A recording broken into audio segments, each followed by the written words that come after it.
Friends, ഞങ്ങൾ ഇന്ന് ചെയ്യാൻ പോകുന്നത് കടലക്കറിയാണ്. അതിന് 250 കടല കുക്കറിലിട്ടിട്ട് 2 ഗ്ലാസ് വെള്ളം ഒഴിക്കുക. കുക്കർ അടയ്ക്കുക.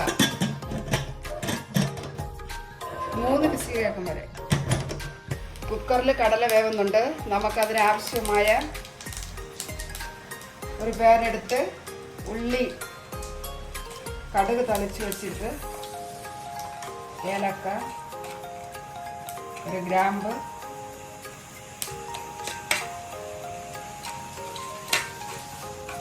പട്ട,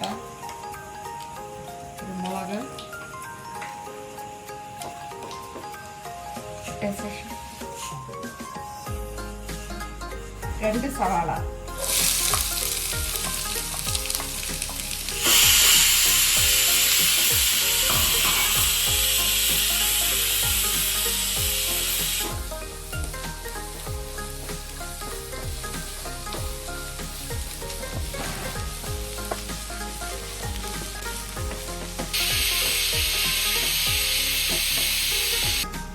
ഇതിനു വേണ്ടി നമുക്ക് 3 തക്കാളി, കുറച്ച് തേങ്ങ, 3 കഷ്ണം വെളുത്തുള്ളി, 2 കഷ്ണം ഇഞ്ചി മിക്സിയുടെ ജാറിൽ അടിച്ചിട്ട് വരണം.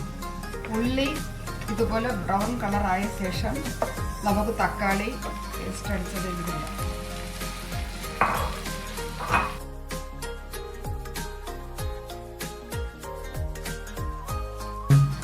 ഇപ്പോൾ എല്ലാം നന്നായി വെന്ത് വന്നിട്ടുണ്ട്. ഇതിന് അത്യാവശ്യമായ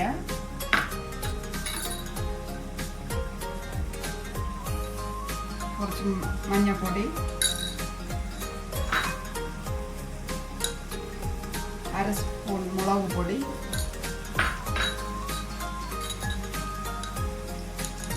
1/2 സ്പൂൺ മല്ലിപ്പൊടി,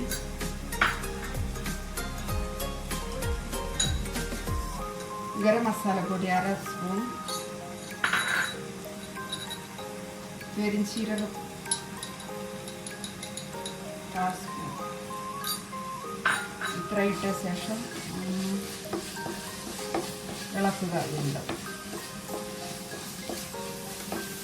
ഇത് നന്നായി മിക്സ് ചെയ്യുക. എന്നിട്ട്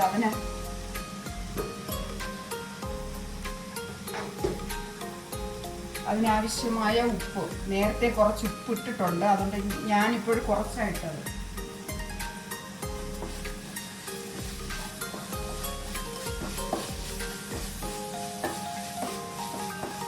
കുറച്ച് കരിവേപ്പില ഇട്ട് കൊടുക്കാം.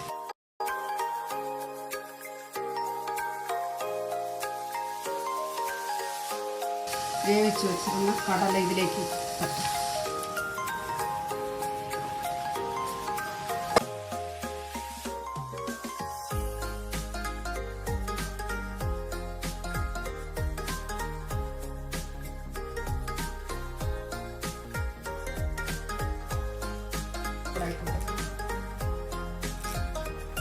അത്യാവശ്യം വെന്ത് വരുന്നുണ്ട്. നമുക്കിനി ഒരു 5 മിനിറ്റ് അടച്ചു വെച്ചിട്ട് ഇത് അടച്ചു വെച്ചിട്ട് 10 മിനിറ്റ് ആയിട്ടുണ്ട്. നമുക്കിനി തുറന്ന് നോക്കാം. കറി റെഡി, കടലക്കറി റെഡി ആയിട്ടുണ്ട്. മസാലകളെല്ലാം നന്നായി പിടിച്ചിട്ടുണ്ട്. നിങ്ങൾക്ക് ഇഷ്ടമായാൽ ലൈക്ക് ചെയ്യുക. ഇനി നമുക്കിത് ഒരു ബൗളിലേക്ക് മാറ്റാം.